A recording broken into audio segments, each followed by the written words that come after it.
Anders Risdell is a liar for Jehovah's Witnesses. So there we have it, right from Rolf Furuli's mouth, the horse's mouth.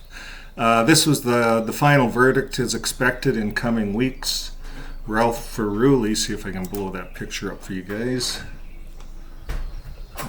Rolf Furuli, he's right there. He was at the court the whole session. He says we should note that the practice of Jehovah's Witness of shunning and totally isolating disfellowshippers is not part of the case.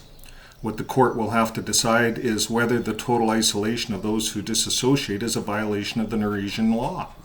And if that is the case, can freedom of religion override the Norwegian law and the Human Rights Convention? Rolf Furuli.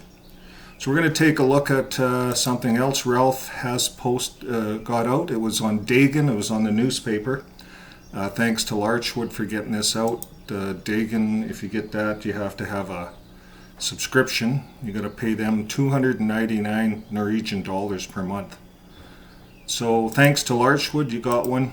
I'll read it. Here it is, translated in English, right from the paper.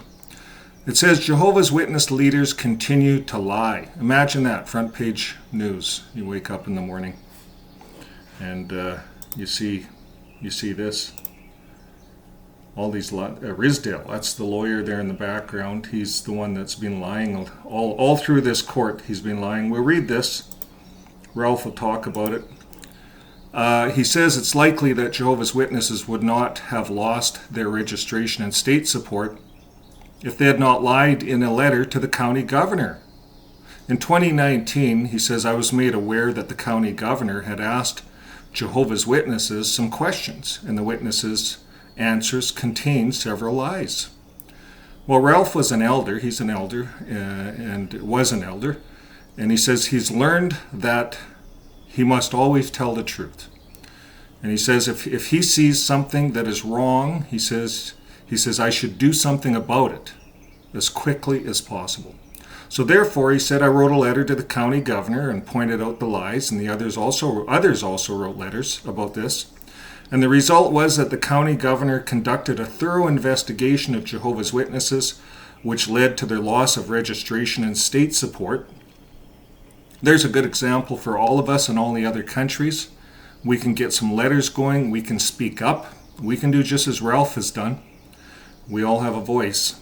So he goes on to say Jehovah's Witness members do not lie, but the leaders continue to lie. So Rolf isn't pointing his fingers at Jehovah's Witnesses. It's not something that they go home and talk about. But this is something that's instructed deeply in the Elders book. They're taught to lie, the leaders. And a key issue in the case is whether Jehovah's Witnesses' treatment of those who disassociate themselves violates a law that allows anyone to leave a religious organization without any form of pressure. A tactic by the leaders over the past 2 years has been to describe how disfellowshipped and disassociated individuals are treated in a false manner in order to dispel the impressions of pressure. And the article goes on to say the arrangement that has been strictly practiced in the 59 years I have always been a witness is that disfellowshipped and disassociated individuals are to be shunned and completely isolated. Only contact that is absolutely necessary is acceptable, such as when working in the same place or living in the same household, or when very special circumstances arise, as in a family. Last year, there was a slight change. It was then allowed to invite a disfellowshipped individual to a meeting, say a brief greeting if he came to the meeting. However, other contact was still prohibited. The Elders' Handbook states that if a witness continues to have contact with a disfellowshipped individual after being repeatedly asked to stop contact, that individual will be disfellowshipped. And we have covered that on the Elders' books. Now, on February 17, 2022, the Jehovah's Witness sent a letter to the state administrator complaining about the decision to lose the state subsidy, and they wrote the following about the treatment of disfellowshipped individuals. They said, on the other hand, someone who voluntarily chooses to renounce their spiritual status as one of Jehovah's Witnesses by formally withdrawing will be respected for their decision. And that's not true. But that's what they wrote. And it goes on to say, and it is up to each individual associated with the congregation to use their personal religious conscience to decide whether they want to limit or completely avoid having contact with that person. You see, that's the way it should be. That's the way the scriptures talk about it, but that's not the way it is, Jehovah's Witnesses. That's a bold, outright lie. That's a serious lie. So Risdale, he is nothing but an effing liar. And the last part of the quote is untrue. Disfellowshipped individuals should be shunned and completely isolated, and it's not up to the individual witnesses to decide how much contact he or she will have with disfellowshipped individuals. That's how it is. You're shunned, you're completely isolated, and it's not up to the rest of the flock to decide how they're going to do it. It's done corporately. You're shunned corporately. Now, on January 31st of this year, Dagen, the newspaper, ran an article about a married couple who had left the Jehovah's Witnesses branch office and was asked for a comment. So Jorgen Peterson, now don't confuse this with the Jordan Peterson, this is Jorgen Pedersen. He's the JW that's in charge of the European branch. He wrote, Jehovah's Witnesses believe that each congregation member, based on his or her personal conscience, should decide for him or herself whether to limit or stop social contact with former congregation members in light of the Bible's command at 1 Corinthians 5:11-13 to stop mixing in company with such a person. That's what the Bible says, but that's not how it is. He's lying. It's not up to the individual conscience. It's up to the organization, up to the elders. They make an announcement. You're disfellowshipped, you're shunned. What they're saying here is a lie. Now they go on to say Jehovah's Witnesses do not force congregation members to do so, then another lie. And the elders in the congregation do not control the personal lives of congregation members, another lie. And nor do they exercise control over the faith of individual Jehovah's Witness, another lie. Now, the article goes on to say that each witness can decide how much or how little contact he or she will have with a disfellowshipped person is not true, and that the elders do not control the members of contact with the disfellowshipped person is also false.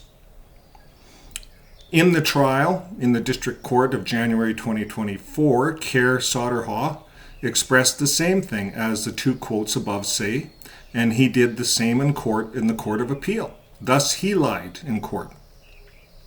Now, the purpose of this was clearly to shift the responsibility for the treatment of disfellowshipped and disassociated individuals away from the governing body and the elders and onto the shoulders of the members. That's what they like to do.